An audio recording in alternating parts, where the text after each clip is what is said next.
Denmark out of the euro but pegged to the euro. Money wanted in. Denmark dropped its benchmark rate below zero. It worked. Now, new problem. Denmark does not have enough debt. It has a liquidity problem. Yesterday, Bloomberg caught up with Lars Rode. He's the head of Denmark's central bank. Seems pretty laid back about it. Again, we have to admit that the liquidity in part of or partial parts of the market has declined. The government bond market is not as liquid as it used to be.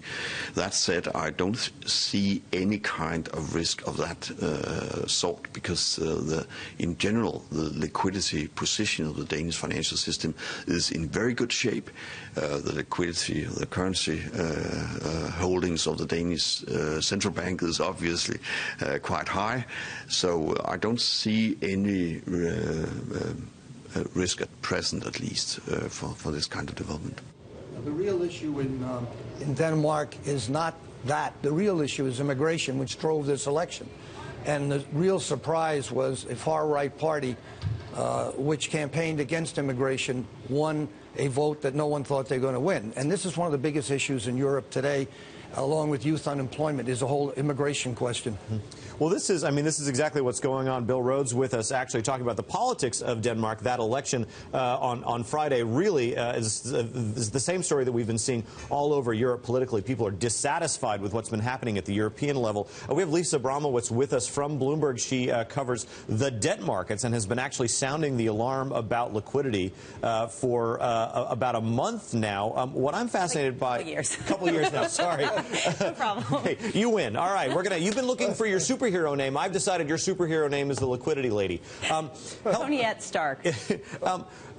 So the Danish central bank is kind of not worried about liquidity. That's what I'm fascinated by. Everybody else is worried that they don't have enough in the market. Danish central bank says, we're okay. We've got a lot of currency. We're good. Okay, so he used liquidity to refer to like 3 different things in that little segment. And I think that it's really important to distinguish what exactly he's talking about with the various words of liquidity. Yeah. First, he's talking about the ability to trade Danish government debt, right? And that it's actually getting harder to do that because they're selling less debt and because, frankly, it's becoming a little bit more volatile because of what's going on with the macro-European region and because of the fact that they don't want it to be too much of a safe haven, so they're actually making it more difficult for hedge funds to just rely on it as a safe haven asset. But then he was also talking about the fact that central banks have essentially been pumping money into the system de facto by not issuing government bonds and by dropping benchmark rates lower. So those are 2 different things, but they both pose different problems for the system. But it just to show liquidity is a complicated term, and he himself used it in many different ways in that little thought. And that was interesting. What you're talking about with, with central banks buying up government debt. Denmark stopped issuing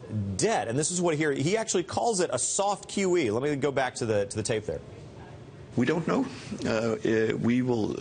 It is our version of QE. By stopping the sale of government bonds, it has exactly the same impact as having the government issuing government bonds and then the central bank buying it. So we will go on with this at least, or we can go on with this at least until 2016 because of the pre-financing of Danish government debt. Bill Rhodes, this is, Denmark has a unique problem. It's a little country, but it's a responsible country. So it, just like other countries, has trouble figuring out how much capital should come in, how much capital should stay out. This is a universal problem. Well, I think throughout Europe this is a problem, and I think you pointed it out very, very well on this whole liquidity issue because of what's going on with the ECB, their whole, quantitative easing program, the doubts in Greece, these political issues that we're talking about. All of this, I think, creates a lot of action and volatility. We can't forget that we have tremendous volatility in the markets. And Lisa, hot money doesn't just flow south, it flows north as well. What this shows is, despite how responsible a company is, it can't avoid the currency wars. Exactly. They've got to, you play cannot. Every country has to play this game. All right, Lisa Abramowitz, thank you for coming on Talk About Denmark.